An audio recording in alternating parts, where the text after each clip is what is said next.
ప్రియ దేవుని బిడ్డలారా, బైబిల్ చదవటం వినటం వల్ల మనలో విశ్వాసం పెరుగుతుంది. మన మార్గానికి త్రోవ చూపుతుంది. సమస్త జనులను శిష్యులనుగా చేయుడి మత్తయి 28:19 వచనంలో దేవుని వాక్యం తెలియచేస్తోంది. తెలుగు బైబిల్స్ను ఆర్ఆర్కే మూర్తి గారు రీసెర్చ్ చేసి విశ్లేషణ చేసిన బైబిల్లోని ప్రతి అధ్యాయాలను వచనాలను వరుస క్రమంలో అనగా ఆదికాండం నుండి ప్రకటనా గ్రంథం వరకు ఇవ్వబడుతుంది. ప్రతి ఒక్కరూ ఆధ్యాత్మికంగా విశ్వాసంలో బలపడి మీ జీవితంలో ఎదుర్కొంటున్న సమస్యల నుండి విడుదల పొందండి. ప్రతి ఒక్కరూ మీ దీవెన టీవీని సబ్స్క్రైబ్ చేసి ఈ వాక్యాన్ని లైక్ చేసి మీ మిత్రులకు బంధువులకు షేర్ చేయండి. దేవుని సువార్తను ప్రకటింపబడుటలో మీరు పాలిభాగస్తులు కండి. ప్రియ శ్రోతలు, ఈ రోజున మనం యెషయా గ్రంథం 7వ అధ్యాయం వినబోతున్నాము. ఈ అధ్యాయంలో కన్యక గర్భధారణ, ఇమ్మానుయేలు పుట్టుక, అష్షూరు యూదా దేశంపై చేసిన దండయాత్ర వివరాలు వినబోతాము. 1-2 వచనాలలో యూదాకు ఇశ్రాయేలుకు మధ్య అంతఃకలహం, సిరియా ఇశ్రాయేలు పక్షాన ఉంది. 3-9 వచనం వరకు యెషయా, అతని కుమారుడు షెహర్యాషూబు ఆహాజును కలుసుకుంటారు. ఆహాజు యూదా రాజు. దేవుడు ఈ రాజుకు ప్రోత్సాహకరమైన మాట చెప్పాడు. 10-16 వచనం వరకు కన్యక గర్భధారణ ప్రవచనం. దావీదు వంశమందు మెస్సియా జన్మం. ఆహాజు ఈ సంకేతాన్ని గురించి అడగలేదు. 17-25 వచనం వరకు యూదాపై అష్షూరు ముట్టడి ప్రవచనం. ఇది దేవుని తీర్పు మాత్రమే. ఇప్పుడు 1 వచనం నుండి వినండి. యూదా రాజైన ఉజ్జియా మనుమడు యోతాము కుమారుడైన ఆహాజు దినములలో సిరియా రాజైన రెజీను, ఇశ్రాయేలు రాజు రెమల్యా కుమారుడైన పెకహు యుద్ధము చేయాలని యెరూషలేము మీదికి వచ్చారు. గాని అది వారి వల్ల కాలేదు. 2 రాజులు 16వ అధ్యాయం 2వ వచనం. ఆహాజు ఏలనారంభించినప్పుడు 20 ఏండ్ల వాడై యెరూషలేమునందు 16 సంవత్సరాలు ఏలాడు. తన పితరుడైన దావీదు తన దేవుడైన యెహోవా దృష్టికి నీతిగా ప్రవర్తించినట్లు అతడు ప్రవర్తించక, ఇశ్రాయేలు రాజులు ప్రవర్తించినట్లు తాను ప్రవర్తించాడు. 7వ అధ్యాయంలోని యెషయా ప్రవచనాలు యెషయా దర్శనం తరువాత, అతడు సేవార్థమై పిలువబడిన తరువాత, ఉజ్జియా రాజు మరణానంతరం పలుకబడినవి. ఉజ్జియా ఎవరు? ఇతడు యోతాము కుమారుడు. 16 సంవత్సరాలు రాజ్యమేలాడు. 2 రాజులు 15వ అధ్యాయం 32-34 వచనం వరకు ఇశ్రాయేలు రాజును రెమల్యా కుమారుడైన పెకహు ఏలుబడిలో 2వ సంవత్సరం యూదా రాజైన ఉజ్జియా కుమారుడైన యోతాము ఏలనారంభించాడు. ఇతడు 25 ఏండ్ల వాడై యెరూషలేమునందు రాజై 16 సంవత్సరాలు ఏలాడు. అతని తల్లి సాదోకు కుమార్తె అయిన యెరూషా. ఇతడు యెహోవా దృష్టికి నీతిగా ప్రవర్తించి తన తండ్రి అయిన ఉజ్జియా చర్యను పూర్తిగా అనుసరించాడు. యోతాము తన తండ్రి అయిన ఉజ్జియాలాగే మంచి రాజు. అయితే యోతాము కుమారుడైన ఆహాజు చాలా చెడ్డరాజు. 2 రాజులు 16వ అధ్యాయం 3-4 వచనం. అతడు ఇశ్రాయేలీయుల ముందర నిలువకుండా యెహోవా వెళ్లగొట్టిన జనులు చేసిన హేయమైన క్రియలు చేస్తూ తన కుమారుణ్ణి అగ్నిగుండం దాటించాడు. అతడు ఉన్నత స్థలాలలో, కొండమీద, సమస్తమైన పచ్చని వృక్షముల క్రింద బలులు అర్పిస్తూ ధూపము వేస్తూ వచ్చాడు. ఉత్తరాన ఇశ్రాయేలు సిరియా రాజుతో చేరి తన మీద దాడి చేయబోతున్నాడు. యెషయా 7వ అధ్యాయం 2వ వచనం. సిరియనులు ఎఫ్రామీయులను తోడు చేసుకున్నారని దావీదు వంశస్థులకు తెలుపబడగా, గాలికి అడవి చెట్లు కదలినట్లు వారి హృదయము, వారి జనుల హృదయము కదిలాయి. ఇశ్రాయేలు రాజైన పెకహు సిరియా రాజైన రెజీనుతో కలిశాడంటే ఆహాజుకు భయం వేసింది. సిరియా, ఇశ్రాయేలు వేరువేరుగా వచ్చినప్పుడు ఆహాజు భయపడలేదు. వారేకమయ్యారంటే తప్పక జయిస్తారు అని ఆహాజు పౌరులు కూడా భయపడ్డారు. కొంతకాలానికి యూదా రాజ్యం బబులోను చేతిలో ఓడిపోవటం తప్పదు. యెషయా 7వ అధ్యాయం 3వ వచనం. అప్పుడు యెహోవా యెషయాతో ఈలాగు సెలవిచ్చాడు, అహాజును కలుసుకోవడానికి నీవు నీ కుమారుడైన షెయార్యాషూబు చాకిరేవు మార్గాన పైకోనేటి కాలువ కడకు పోయి అతనితో ఈలాగు చెప్పు. ఆహాజు తెలివిగా వ్యవహరించాలని బుద్ధి చెప్పు. చాకిరేవు మార్గాన పైకోనేటి కాలువ, యెరూషలేముకు త్రాగే నీరు ఈ కాలువ నుండే సరఫరా అవుతుంది. నీటి ఊట దగ్గరికి మూలస్థానానికి వెళ్ళాలి. జీవజలానికి మూలస్థానం యేసే. కీర్తనలు 84:6 వారు బాకాలోయలో బడి వెళుతూ దానిని జలమయముగా చేస్తారు. తొలకరివాన వారిని దీవెనలతో కప్పుతుంది. అది పై కాలువ, ఉన్నతమైనది. ఆదికాండం 14:18 మెల్కీసెదెకు సర్వోన్నతుడైన దేవుని యాజకుడు. అతడు అబ్రాహాముకు రొట్టె ద్రాక్షరసము తెచ్చి ఇచ్చాడు. అతడు యేసుప్రభువుకు ముందు గుర్తు.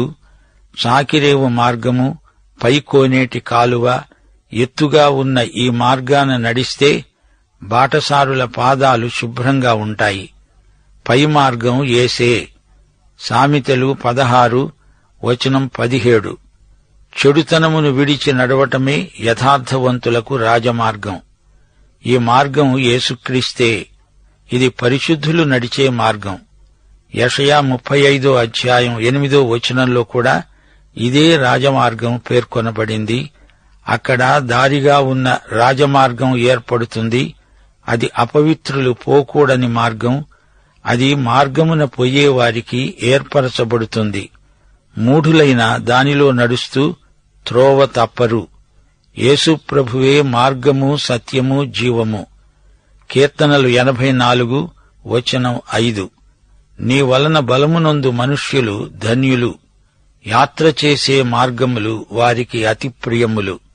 అట్టి మార్గమే అయి ఉన్న యేసుప్రభువును కలిగిన వారే ధన్యులు. సాకిరేవు మార్గమున వారు బట్టలు ఉతుక్కుంటారు. యేసే మనకు శుచి, శుద్ధి. యోహాను సువార్త 15:3 ప్రభు అన్నాడు, నేను మీతో చెప్పిన మాటను బట్టి మీరిప్పుడు పవిత్రులై ఉన్నారు.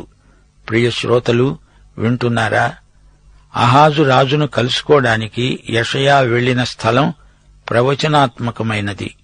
అందులో ఉన్న ఆధ్యాత్మిక అంతర్భావాన్ని ఇంతవరకు మనము చూచాము. యెషయాతో దేవుడంటున్నాడు 4 భద్రము సుమా, నిమ్మళించు. పొగరాజుతున్న ఈ 2 కొరకంచు కొనలకు, అనగా రెజీను, సిరియనులు, రెమల్యా కుమారుడు అనేవారి కోపాగ్నికి నీవు జడియవద్దు. నీ గుండె అవియనీయకు.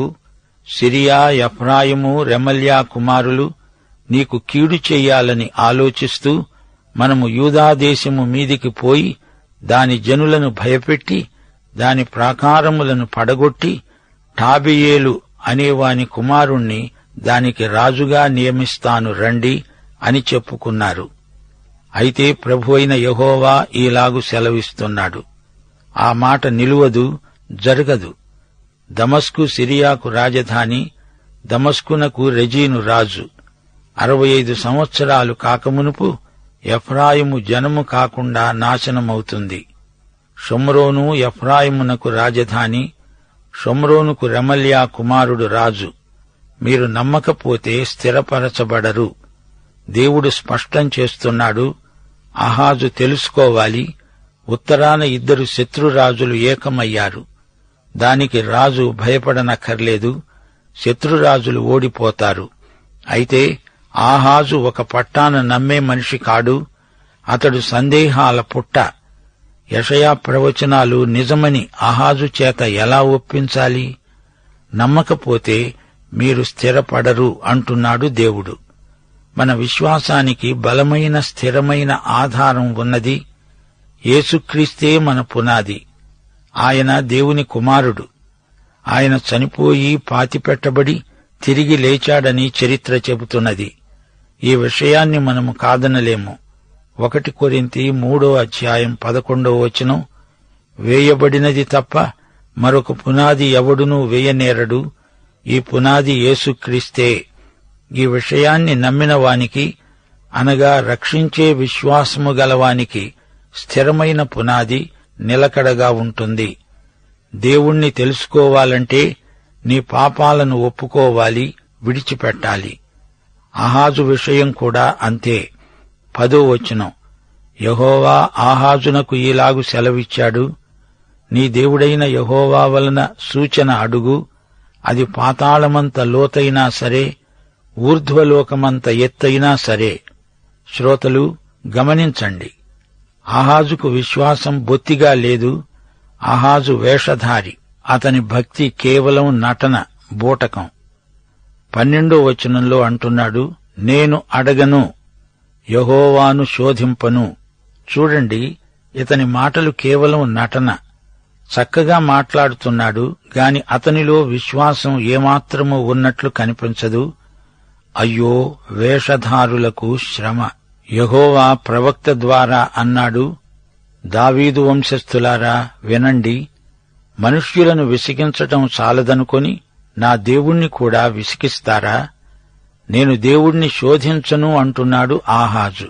అలా కాదు, నన్ను పరీక్షించి చూడు, నేను ఎలాంటివాణ్ణో చూడు అంటున్నాడు దేవుడు. దేవుడు రుజువు ఇస్తానన్నప్పుడు వద్దు అనేవాడు వేషధారి, వంచకుడు. యెషయా చెప్పాడని నీవు నమ్మవద్దు, నేను ఎవరినో రుచిచూచి తెలుసుకో అంటున్నాడు దేవుడు. ఆహాజు నాకు సూచన అక్కర్లేదు అన్నప్పుడు దేవుడతణ్ణి అవతల పెట్టివేసి, ఆహాజు నీకు కాదు, ఇశ్రాయేలు వంశానికి ప్రభువు తానే ఒక సూచన చూపుతాడు అన్నాడు. 14వ వచనం, ఆలకించండి, కన్యక గర్భవతి అయి కుమారుణ్ణి కని అతనికి ఇమ్మానుయేలు అని పేరు పెడుతుంది. శ్రోతలారా, ఇది ఎంతో గొప్ప ప్రవచనం. కన్యక కుమారుణ్ణి కనడం ప్రవచనాలన్నిటిలోకి ఎంతో ప్రాముఖ్యమైన ప్రవచనం. కన్యక కుమారుణ్ణి కనటం ఎలా జరిగిందో 4 సువార్తలు విని మీరు గ్రహించగలరు. మత్తయి సువార్త 1వ అధ్యాయం 18 నుండి 23వ వచనం వరకు యేసుక్రీస్తు జనన విధము ఎట్లనగా, ఆయన తల్లి అయిన మరియ యోసేపునకు ప్రదానము చేయబడిన తరువాత వారు ఏకము కాకమునుపు ఆమె పరిశుద్ధాత్మ వలన గర్భవతి అయింది.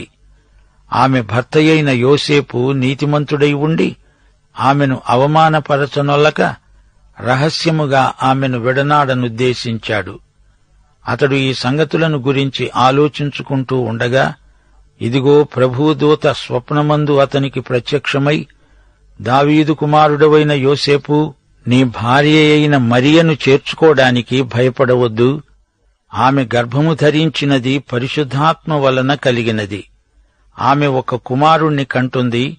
తన ప్రజలను వారి పాపముల నుండి ఆయనే రక్షిస్తాడు గనుక ఆయనకు యేసు అని పేరు పెడతావు అన్నాడు.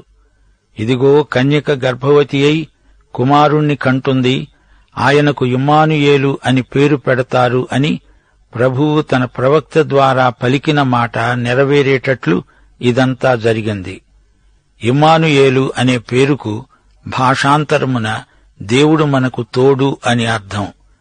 యోసేపు నిద్రమేలుకుని ప్రభువు దూత తనకు ఆజ్ఞాపించిన ప్రకారం చేసి తన భార్యను చేర్చుకున్నాడు. యెషయా 7వ అధ్యాయం 14వ వచనం కన్యక గర్భధారణను గురించిన మహాప్రవచనమిది. కన్యక అనే మాట హీబ్రూ భాషలో ఆల్మా అనబడుతుంది. ఆల్మా అంటే కన్యక, అవివాహిత. ఆల్మా అంటే యువతి అని మాత్రమే అర్థం చెప్పకూడదు, ఆమె కన్యక అని కూడా చెప్పాలి. అబ్రహాము సేవకుడు ఎలియాజరు, అతడు హారాను దేశానికి ప్రయాణమై వెళ్లాడు. ఎలియాజరు ప్రార్థించాడు, నన్ను సరైన స్త్రీ వద్దకు నడిపించు అన్నాడు.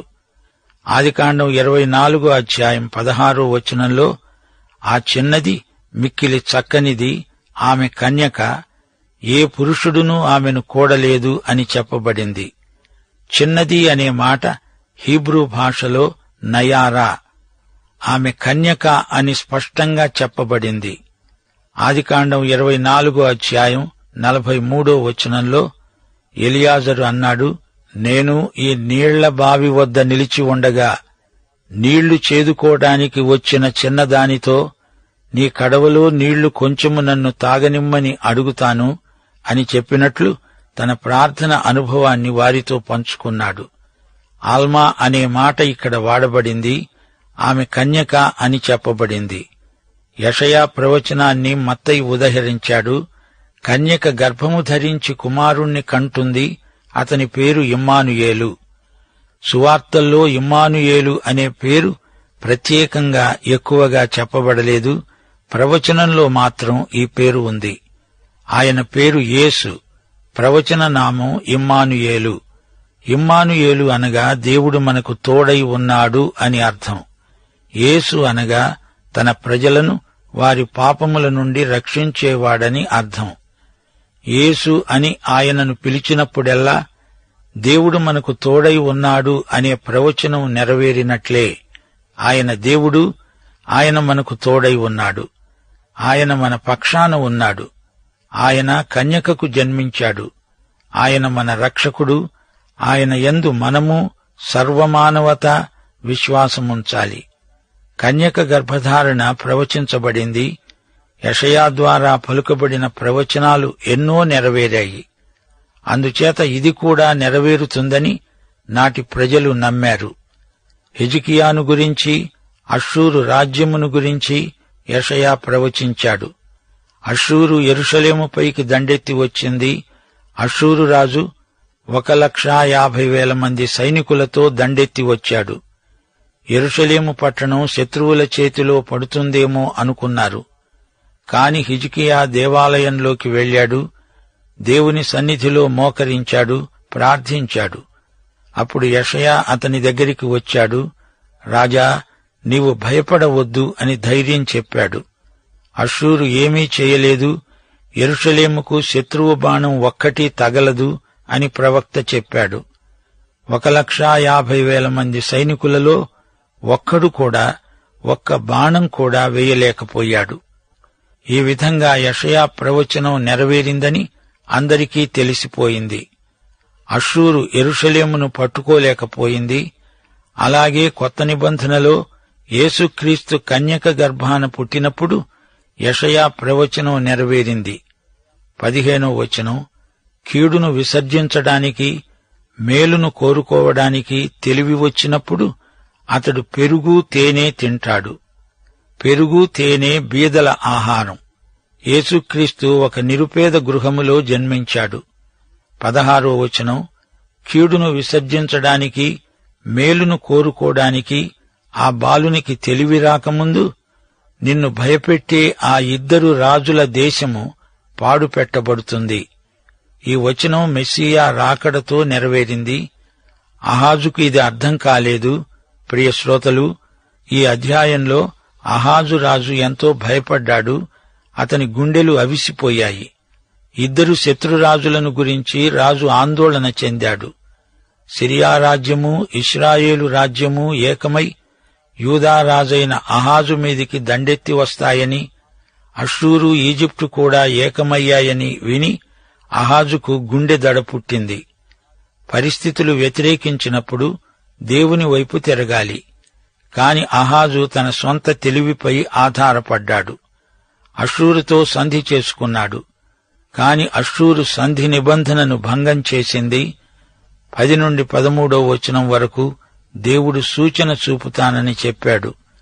కాని అహాజు తిరస్కరించాడు. అంటే అహాజు యెషయాను అతణ్ణి పంపిన దేవుణ్ణి తిరస్కరించాడు. దేవుని వాక్యం తప్పక నెరవేరుతుంది. మనము నమ్మాలి. అహాజు మాట్లాడాడు కాని ఆ ప్రకారం చేయలేదు.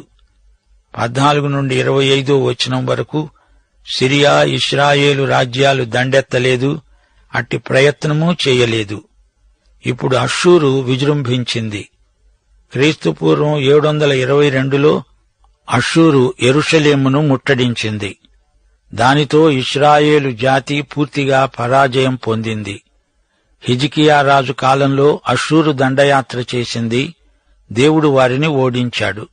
అయినా వారు యూదా రాజును అవమానపరిచారు. ఎందుకనగా ఆహాజు దేవుని వాక్యాన్ని నమ్మలేదు. విజయ రహస్యమిదే. మానవ రాజ్యనీతి కాదు, దేవుని రాజ్యనీతి గెలుస్తుంది. అహాజు రాజు ఓడిపోవడానికి కారణమిదే. ఈ అధ్యాయంలో కన్యక కుమారుణ్ణి కంటుంది అనే ప్రవచనం ఎంతో అర్థవంతమైనది. యెషయా 7వ అధ్యాయం నుండి 12వ అధ్యాయం వరకు ఇమ్మానుయేలు గ్రంథం అని పిలుస్తారు. యెషయా 8వ అధ్యాయం 8వ వచనం, ఇమ్మానుయేలు పక్షి తన రెక్కలు విప్పునప్పటి వలె దాని రెక్కల వ్యాపకం నీ దేశ వైశాల్యమంతటా వ్యాపిస్తుంది. 10వ వచనం, దేవుడు మాతో ఉన్నాడు. ఈ ప్రవచనం దేవుడు దావీదు వంశమంతటికి చెప్పాడు. ఈ ప్రవచనం యేసుక్రీస్తును గురించిన ప్రత్యక్షం. యెషయా సౌవార్తిక ప్రవక్త అని పేరుగాంచాడు. ఎందుకనగా ఇతడు యేసుక్రీస్తును గురించి ఎక్కువగా ప్రవచించాడు. యేసు ప్రభు పుట్టుక మొదలుకొని ఆయన శిలువ మరణం వరకు ఎన్నో ప్రవచనాలు ఈ గ్రంథంలో ఉన్నాయి. 61వ అధ్యాయంలో యేసు ప్రభు సేవ, రాబోయే రాజ్యం 11వ అధ్యాయంలో వర్ణించబడ్డాయి. విమోచనాత్మకమైన యేసు మరణం 53వ అధ్యాయంలో వివరించబడింది. ప్రియ శ్రోతలు, ఇది యెషయా సువార్త. జాగ్రత్తగా విని ధన్యులవ్వండి. పాఠం సమాప్తం.